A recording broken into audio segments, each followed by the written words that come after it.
Family આપણે બધું કામ બામ તો બધું પતી ગયું છે સવારમાં અને પછી તો આપણે આજે નવા બ્લેન્કેટ પણ ધોઈ નાખ્યા. એ બ્લેન્કેટ આપણે બગદાણાથી લીધા હતા, કેમ કે હવે હોળી ગઈ એટલે બધી ઠંડી પણ વહી ગઈ છે અને ભૂખ લાગે તો તમે બધાય શું શું બનાવો છો એ કોમેન્ટ કરજો ને. જોકે આજ તો કપડાની ધોણ મેં ઘા કાઢી નાખી, કેમ કે સવારમાં કામ પતી જાય બહુ મજા આવે, તો આખો દી આરો થાય પછી કામ કરવાની. એટલે હું છે ને સવારમાં જ કામ કરું ને. આપણે એક બાજુ તો હે ને ગેસ ઉપર મેગીનું પાણી મૂકી દીધું હતું. બધાય કે મેગી 5 મિનિટમાં થાય, પણ ખોટી વાત છે. મેગી 5 મિનિટમાં થાય નહીં.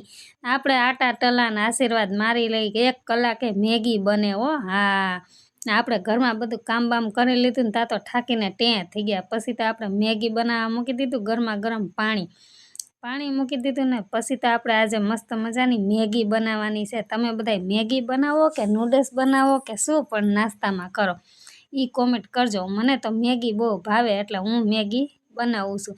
અને આ મેગી બને પણ બહુ મસ્તીની. જોકે આપણે મેગી છે ને પાણી ઉકળી ગયું ને આપણે મેગીમાં બધો મસાલો પણ એડ કરી દીધો છે. કોથમીર, ટમેટા, પછી વટાણા, મરચાંની કટકી, તમે બધા શું શું નાખો છો એ પણ કોમેન્ટ કરજો. અને છેલ્લે આપણે એડ કરી દીધો મસાલો, મેગી મસાલો હોય ને તો જ મજા આવે. તમે સાદી મેગી બનાવો કે પછી મસાલાવાળી કે પછી બધું કાંઈ નાખો નહીં, સાદી બનાવો? હું તો જો કે ક્યારેક સાદી બનાવું, નકર કોક દીક મસાલો ને એવું બધું નાખું છું, ટમેટા ને એવું.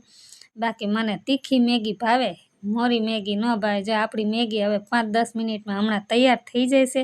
અને આ હતી છે ને બધી મસ્ત મજાની મેગીની રેસીપી. જો કે મેગીની રેસીપી તો કોઈને આપવાની તો ન જ હોય. જોકે અત્યારે તો બધાને ખબર જ હોય કે મેગી કેવી મસ્ત મજાની બની જાય ફટાફટ. બધાય કે 5 મિનિટમાં મેગી બને, પણ 5 મિનિટમાં બને નહીં. જોકે મજા આવે ગરમા ગરમ મેગી ખાવાની, તો બહુ મજા આવે. જોકે આપણી મેગી થઈ ગઈ છે મસ્ત મજાની તૈયાર. જો કેવી જોઈને એમ થાય ને કે ખાઈ લેવી છે એમ. તો મેગી તો આપણે બની ગઈ છે ને હવે આપણને લાગી ગઈ છે ભૂખ, કેમ કે મેગી જોઈને તો બહુ ભૂખ લાગે મને હો. હા, તમને કોઈને આવું ભાવે કે નહીં? મને તો બહુ ભાવે. ને જો વિડીયો ગમ્યો હોય તો લાઈક કરજો ને. હવે હું ફટાફટ મેગી ખાઈ નાખું અને આવા નવા અમારા વિડીયા જોતા રહીજો, નવી રેસીપી જોતા રહીજો. તો ત્યાં સુધી બધાને જય માતાજી, જય મોગલમાં. ને હવે હું ગરમા ગરમ મેગી ખાઈ લઉં છું. ત્યાં સુધી બધાને આવજો, લાઈક કરજો, કોમેન્ટ કરજો. જય દ્વારકાધીશ.